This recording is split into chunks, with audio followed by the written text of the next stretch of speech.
looks brand new, Dad. We've decided we're not paying the full amount. I completed every repair exactly as we agreed. Be grateful we let you work on it at all. Aren't you going back? No, sweetheart. Sometimes walking away says more than arguing ever could. I won't drive it. It doesn't feel right. The day they refused to pay me, I had no idea that no driver would agree to touch it. The day they refused to pay me for rebuilding that wagon, I thought losing the money was the worst thing that could happen. I had no idea that by the next morning, not a single driver in the county would agree to touch it. It all started in the small Texas town where folks still took pride in old traditions. Every autumn, the community held its biggest festival, and at the center of the celebration was a beautiful historical wagon that had belonged to one of the region's founding families for generations. Children loved seeing it in the parade. Tourists came just to take pictures beside it. To most people, it was simply an old wagon. To the town, it was a piece of history. Just 2 weeks before the festival, disaster struck. While being moved out of storage, one of the wheels hit a deep rut hidden beneath loose gravel. The entire wagon lurched sideways. The front wheel shattered. The axle twisted violently. Several wooden supports cracked under the weight. People rushed over, convinced the old wagon had been destroyed forever. Someone mentioned my name. The next morning, they came to my ranch asking for help. When I first examined the damage, I knew it wouldn't be an easy repair. Some of the original wood was more than 80 years old. Several joints had to be rebuilt by hand. Replacement parts didn't exist anymore. If the wagon was going to roll again, I would have to make many of the pieces myself. So that's exactly what I did. For several days, I worked from sunrise until long after dark. I carved new wooden braces, forged metal fittings, realigned the axle, rebuilt damaged wheel sections, matched every detail as closely as I could to the original craftsmanship. Emma spent every afternoon beside me, handing me tools and sweeping wood shavings from the floor. She kept saying the wagon looked like it belonged in a museum. I smiled every time she said it. When the final bolt was tightened, the wagon looked almost exactly as it had before the accident. The owners inspected every inch of it. They nodded, smiled, even thanked me. Then everything changed. One of them folded his arms. "You took longer than we expected." Another shook his head. "We've decided we're not paying the full amount." I stared at them, thinking I had misunderstood. I worked exactly as we agreed. "You did," he answered, "but the festival is too close now. So you'll have to accept that." Accept that, as though days of honest work could simply disappear because they had changed their minds. People standing nearby watched the conversation unfold. Nobody said a word. One of the owners even laughed quietly before saying something I'll never forget. "You should be grateful we let you work on it at all." For a moment I considered arguing. Then I looked at Emma. She was watching everything, learning from everything.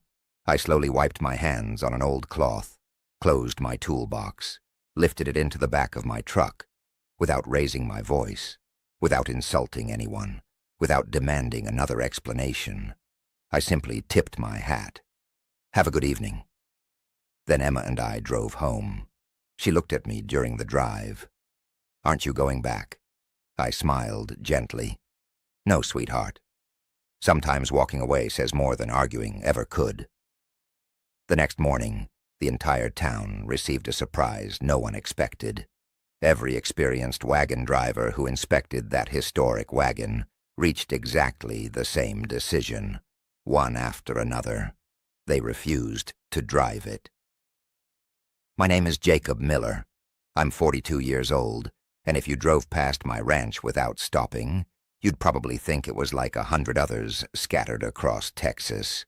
A small barn, a weathered workshop, A few horses grazing peacefully behind old wooden fences. Nothing extraordinary, and honestly, that's exactly how I like it. I'm a cowboy. Not because it's glamorous, but because it's honest work. Every sunrise brings another list of chores waiting to be done. Horses need feeding, fences need repairing, wagons need fixing. Around a ranch, something is always broken, and if you wait for someone else to solve the problem, you'll be waiting a long time. I don't do the work alone. I have Emma. My daughter is 8 years old, and somehow she manages to fill every corner of our little ranch with life. She loves horses so much that she gives every one of them a name, even the stubborn old mare that refuses to like anyone except her. But horses aren't her only fascination. Ever since she was old enough to hold a hammer, she's been fascinated by old wagons and carriages. Whenever someone in town brought me a broken wagon to repair, Emma would sit quietly beside my workbench, watching every movement as though she were studying a masterpiece. She'd ask questions about every wooden joint, every iron fitting, every wheel. Sometimes she'd run her fingers across old carvings and smile. "Do you think people rode this 100 years ago, Dad?" I think they probably did. One evening she looked at me with complete seriousness. "When I grow up, I want to restore old wagons just like you." I laughed. "Then you're already off to a good start." Truthfully, I'd love nothing more than to see that dream come true. Life, however, hasn't made things easy. Our ranch is small. Some months the bills seem larger than the paycheck. The roof leaks every time Texas gets more rain than expected. My tools are older than some of the people who hire me. But they've never let me down. Hard work has always been enough. Not to make us wealthy, just to keep moving forward. Sarah used to remind me of something whenever life felt unfair. She'd smile, place her hand on mine, and quietly say, "A person's character appears when nobody is being fair." At first I thought she meant that difficult people reveal who they truly are. Years later I realized she was talking about us.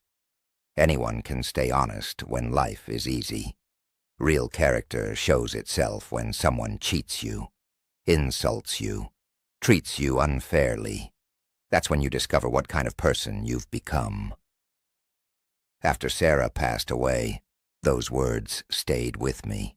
I stopped expecting people to treat me fairly, because disappointment becomes much smaller when fairness is no longer something you demand.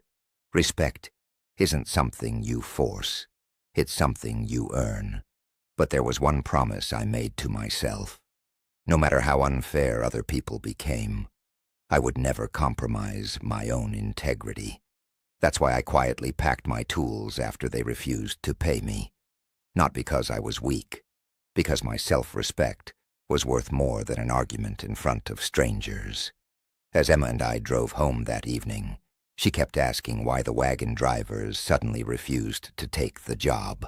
I simply smiled. There are moments when experience teaches you something no amount of money ever could. Because while everyone else saw a beautiful restored wagon, I knew something about that wagon that nobody else did. And before long, the entire town was about to understand why. When I first crawled beneath that old wagon, I realized almost immediately that the accident hadn't caused all the damage. Some of the problems had been hiding there for years. Most people only looked at the broken wheel. I looked at everything else. Years of restoring old wagons had taught me something important. Wood tells stories, iron remembers pressure, and badly repaired craftsmanship always leaves behind clues. The deeper I inspected the frame, the more concerned I became. Several support beams carried hairline cracks that had been carefully filled with wood putty and paint years earlier. From the outside, they looked solid. Inside, they were weak enough to split under heavy weight. Then I found something even stranger. One of the main cross braces didn't belong there. The wood was newer than the rest of the wagon. Whoever installed it, decades earlier, had forced it into place at the wrong angle. At first glance, nobody would notice, but every time the wagon rolled over uneven ground, that misplaced brace transferred pressure into the axle instead of distributing it through the frame.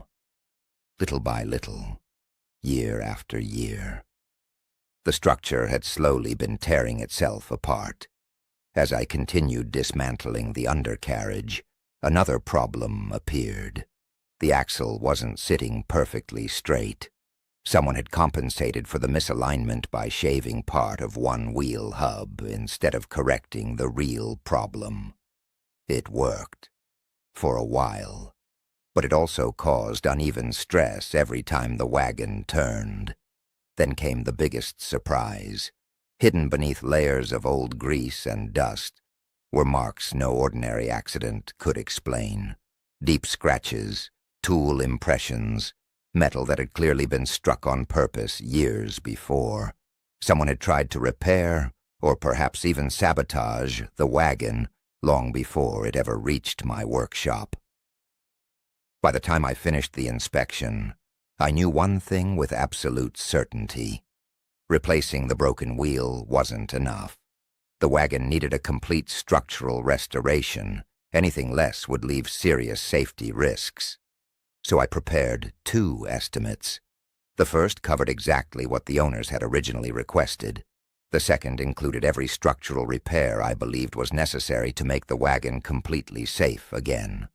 When I explained the difference, they barely looked at the papers. One of them frowned. "That's far too expensive." I pointed toward the damaged frame. "If we ignore these problems, the wagon may look perfect. But it won't be." Another owner crossed his arms. "We only asked you to fix the accident damage, and that's all we're paying for." I tried one last time. "If someone drives this during the festival, those hidden cracks could fail under pressure." He shrugged. "Then don't tell anyone." I stared at him, wondering if I'd heard correctly. "I won't lie. I'm telling you exactly what I found." He folded the second estimate and handed it back. "We're rejecting every additional repair. Do only what we approved." So I did. Exactly what the signed work order authorized. Nothing less, nothing more. When I finished, the wagon looked magnificent. Freshly restored wood, perfectly painted wheels, new hardware polished until it shined. To the people watching from outside, it looked ready for another 100 years. But appearances can be dangerously convincing. Experienced wagon drivers don't admire paint. They study balance, alignment, weight distribution, structural movement. And one after another, every seasoned driver who inspected the wagon quietly reached the same conclusion. Something wasn't right. None of them could immediately explain why. Only that years of experience told them not to climb onto that driver's seat. Then, late that afternoon, an elderly wagon master named Samuel Carter slowly walked around the vehicle one final time. He ran his weathered hand across one of the rebuilt support beams, closed his eyes for a moment, then turned toward the growing crowd. In a calm voice that everyone could hear, he said, "This isn't Jacob Miller's failure." He paused. "It's exactly what happens when honest craftsmen are forbidden from finishing the job." And with those words, the entire town finally began asking the questions the owners had hoped nobody would ever ask. The morning of the festival arrived with perfect weather. The town square was alive before sunrise. Children ran between food stands carrying balloons. Musicians tuned their instruments near the parade route. Horse trailers lined both sides of the street. Families gathered early to secure the best places to watch the annual procession. At the center of it all stood the restored historical wagon, freshly polished, that's decorated with ribbons and flowers. From a distance it looked magnificent. Most people admired the paint, the polished wheels, the beautiful craftsmanship. Very few understood that appearances and safety are not always the same thing. The owners seemed confident. They smiled for photographers and proudly told everyone the wagon had been rebuilt just in time. There was only one small problem. Nobody was willing to drive it. The first driver inspected the undercarriage for less than 2 minutes. He climbed back down, removed his gloves. "I'm sorry. I can't do it." The owners frowned. "What do you mean you can't?" He simply shook his head. "I won't risk my horses." He walked away. The second driver arrived half an hour later, an older man with decades of experience driving ceremonial wagons. He crouched beside one of the wheels, pressed gently against the frame, listened, then stood up. "No, I'm not driving this wagon." Again the owners demanded an explanation. Again they received the same answer. "It doesn't feel right." By lunchtime, 5 different drivers had refused, then 6, then 8. Word spread quickly through the festival. People stopped asking whether the wagon would appear in the parade. Instead, they started asking why every experienced driver kept refusing. The answer was always the same. They trusted Jacob Miller. Every one of them knew my reputation. Over the years, I had repaired wagons, trailers, cattle equipment, and ranch machinery all across the county. I had never exaggerated a problem, never invented repairs, never scared customers into spending unnecessary money. If I warned someone about a safety issue, there was always a reason. That reputation had taken decades to build, and on that morning, it was worth far more than any unpaid invoice. Late that afternoon, Eleanor Whitmore arrived at the festival after finishing a meeting with neighboring ranch owners. She immediately noticed the unusual crowd surrounding the wagon. "What happened?" One of the organizers sighed. "No driver will touch it." Her expression changed. "Why?" An elderly rancher answered before anyone else could. "Because Jacob Miller said it wasn't safe." Eleanor looked from the wagon to the owners. "You refused his recommendation?" No one answered. She folded her arms. "Did he tell you it needed additional repairs?" One of the owners reluctantly nodded. "We thought they weren't necessary." "You thought?" She repeated the words slowly. "Or you hoped they weren't." Silence. Eleanor walked around the wagon herself. She wasn't a mechanic, but she knew Jacob. She knew something even more important. He would rather lose money than lie about someone's safety. She turned back toward the owners. "You embarrassed an honest man because he refused to tell you what you wanted to hear." No one dared answer her. The crowd had grown much larger by then. People whispered among themselves. Many were beginning to realize that the real problem had never been Jacob. It had been pride. Then, just as the festival organizers began discussing whether to cancel the parade altogether, a loud voice rose from the back of the crowd. "There he is!" Dozens of heads turned at once. I had just arrived with Emma, hoping to enjoy the festival like everyone else. Before I could even understand what was happening, one of the wagon's owners pointed directly at me. His face was red with frustration.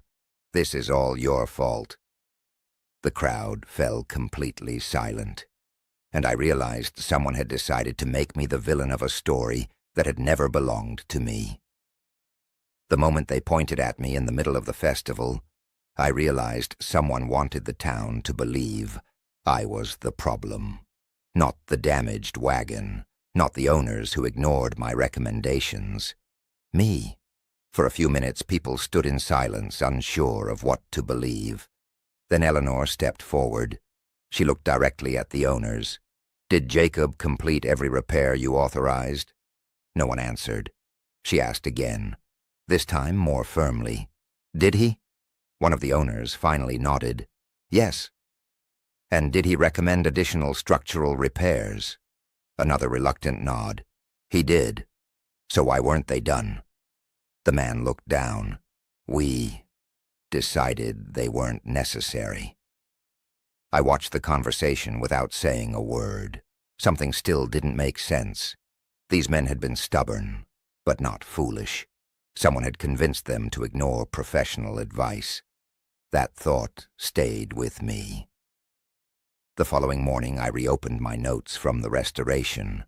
Every estimate, every signed approval, every conversation I had documented.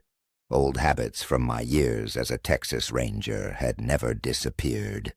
Whenever something felt wrong, I followed the paperwork before I followed assumptions. The numbers told an interesting story. The owners hadn't simply rejected my safety proposal. Someone else had reviewed the estimate before they did. A signature appeared on one of the internal authorization sheets, not from the Wagon owners, not from the festival committee. Victor Kane. At first I thought it had to be a coincidence. Then I started asking questions. A former accountant from Victor's company quietly agreed to meet me after work. He looked nervous. He kept checking over his shoulder before speaking. "You didn't hear this from me." I nodded. He slid several photocopied invoices across the table.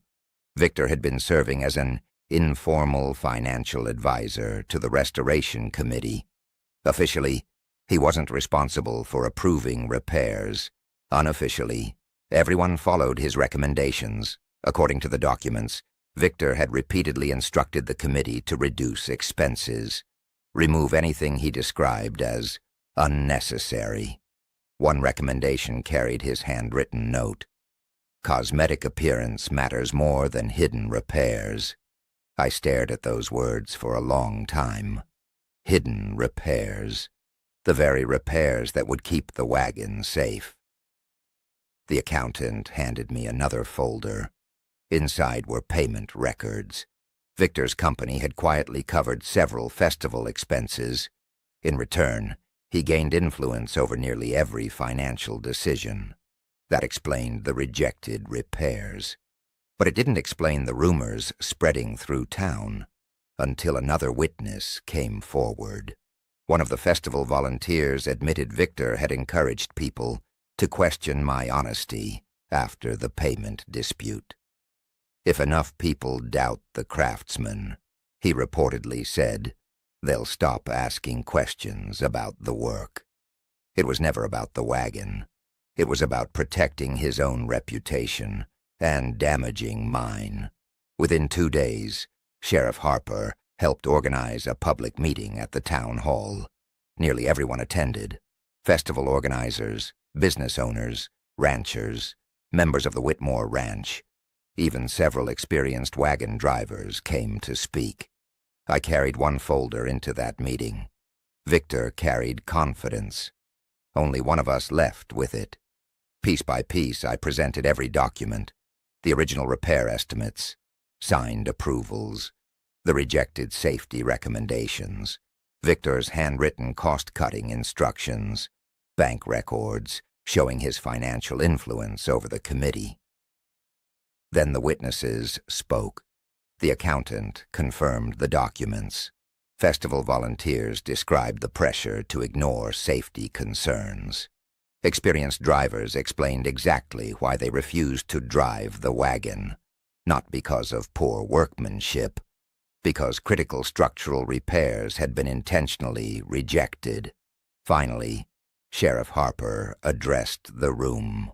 "The evidence shows Mr. Miller fulfilled every obligation under his contract. He also warned the committee about the remaining safety risks. The decision to ignore those warnings was not his." Every eye turned toward Victor. For the first time since I'd met him, he had no clever explanation, no confident smile, no speech, only silence. The festival committee immediately removed him from every advisory position. A formal investigation into his financial dealings began that same afternoon. The rumors against me disappeared almost overnight. The truth had finally caught up with the lies. As the meeting ended, people came over to shake my hand. Several apologized for believing the rumors. I thanked them politely. Then Emma and I drove home.